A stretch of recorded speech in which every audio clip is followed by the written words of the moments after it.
am done spending money for a bit. I think when I was like, when me and Ashley met each other, one of the things that she said was like, you are really bad at being rich, and I was not, I'm not rich, but she went, you're very bad at this, I'll show you how. And then she did, and now I've picked up a lot of bad habits. But I don't spend a ton of money generally. I like to pay people a lot that work with me. That's kind of it. I went so much more left-leaning in the last 5 years, I wonder why. And now I'm like, ugh, man, I'm redebating my capitalist stances. Now I pay people too much.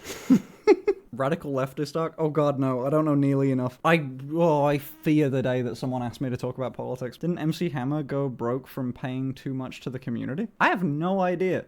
Speaking of which, Jesus. Speaking of which, you might notice something. My Twitch subscription thing is not on the screen and hasn't been for a minute. It's because I felt weird. You know that time before when Pokimane went, I'm gonna cap donations at X amount, at whatever it was, because, you know, she has enough money. I'm feeling weird in the same way. Like, I feel strange, like, accepting a ton of money from you guys, because, you know, I've got different forms of revenue, and I feel weird. Although it's nice that you want to contribute, I would feel a lot better if it would go somewhere, like, to charity. So, I don't know if, with you guys' consent, I guess, but for the rest of this year, I've given the Twitch subscription revenue to Seattle Voice Lab, and it will help them do, what's it called? It'll help them do scholarships for voice training stuff. You know, they already had a system to take on scholars. Me and Claire were yapping about it. I averaged out how much I make on subscriptions in any given year, and I paid them that for the rest of this year. If subscription revenue is over that, the difference will also go to them. So if it does go over, like, whatever my average amount of subs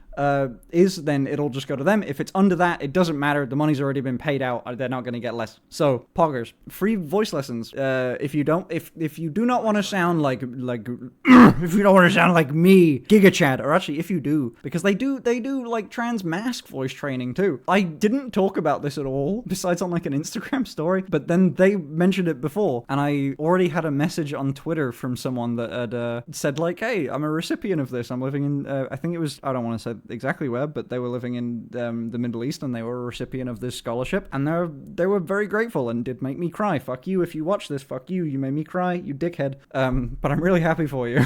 I'm really glad that it went to someone really cool. That'll be that for the foreseeable future. Maybe at the end of the year, if everything's going well, then so will they also train you? Oh, buddy, I'm also paying a separate cost to Claire. I don't even do voice training anymore. I know that she's using the money for good shit, so I just just go to chat. That's arguably the biggest rich person thing I do. I pay for a voice tutor that I don't use. I just have a chat to her because she's a nice person. She said, like, hey, just message me and we can talk, like, another time. It's just, I benefit from the routine. I just, like, we meet each other at the same time every week. I don't know, it's nice. But yeah, no, this is, don't get me wrong, this is, what I pay her is separate to this entirely. You pay her to be your friend, yes. Oh my god, oh my holy shit, it is exactly what a rich person does. I am paying her to be my friend now. We had many, when we'd stopped working with each other for a while, and we still went to each other's parties and shit, which was nice.